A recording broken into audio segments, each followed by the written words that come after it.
There have been some epic space builds so far in Starfield, from legitimate and strong designs to recognisable sci-fi ships, and I wanted to get in on the action. But sadly, almost all of the most recognisable ships have already been done. But being British, I realise there is one vessel that travels through space that I haven't seen built, the Tardis. To make this ship in-game, or one of a similar size, you will need a couple mods. I only needed Shipbuilder Unrestricted, Game Pass and Steam, and Shipbuilder Tweaks to get this massive ship up and running. I'm going to show you how I put the ship together. It's actually a rather simple design to build when using the multi-select to colour and duplicate selected parts. First, you need to select the main components for your ship to make it functionable. Start with the landing bay, the reactor and the grav drive. I then add 3 habs. A workshop hab, a science lab, and a hab with a bed like the all-in-one berth, connected side by side to make the ground floor for pretty much anything you might want on the ship. Then stack some 1x1 companionways on the front middle to raise it 7 stories high to place the cockpit. Now you can place your reactor and your grav drive to one side of the stack of habs. The main component to make this is the Deimos Hull A found in the Structural tab. This is available at New Atlantis Starport or in any landing pad built at an outpost, which I recommend for builds as you get a lot more options. The main outer hull is built completely out of these pieces, 5 wide, 5 deep, 21 tall. Starting by stacking 8 of these on top of the rear 2 corners of the habs as shown, and building out a stack of 2 at the bottom of the stack. Add 2 more to the bottom and fill in the gap in the middle. Extend the width by 1 more stack on each side and add 17 on top of each of those. The fastest way to add more of something you already have available in the shipbuilder is to select the options button, which is left control on the PC, and select the duplicate, which is G.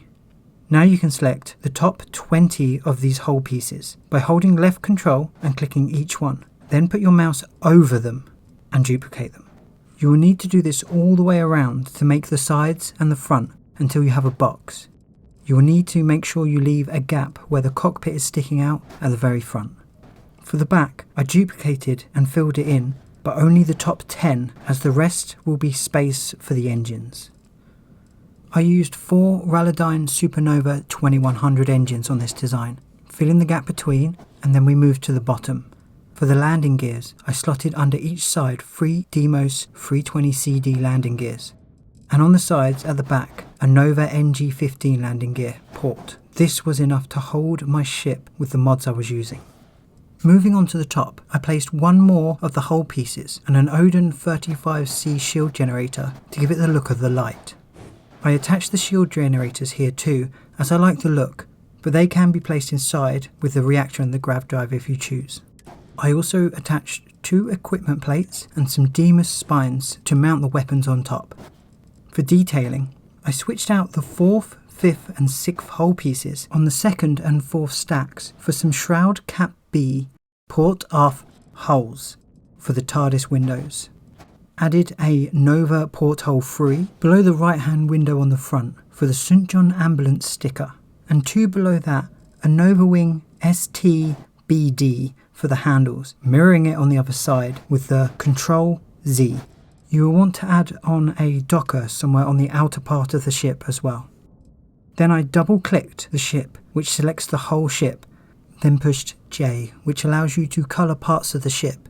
By selecting the whole ship, you can change everything at once and then add highlight colours afterwards. This is obviously going to be blue. The windows I did black with white highlights as well as the porthole. The handles were all white, and leaving a single whole piece gap below the front left window, I coloured 2 whole pieces white for the police notice sign on the front. 1 down from the top, all the way around, I painted the holes black for the police sign, and that pretty much wraps it up. A quick run through the entire ship and then it's time to take off. It's not the most practical ship for space fights, as you can see, but it does look pretty impressive when you land in a city.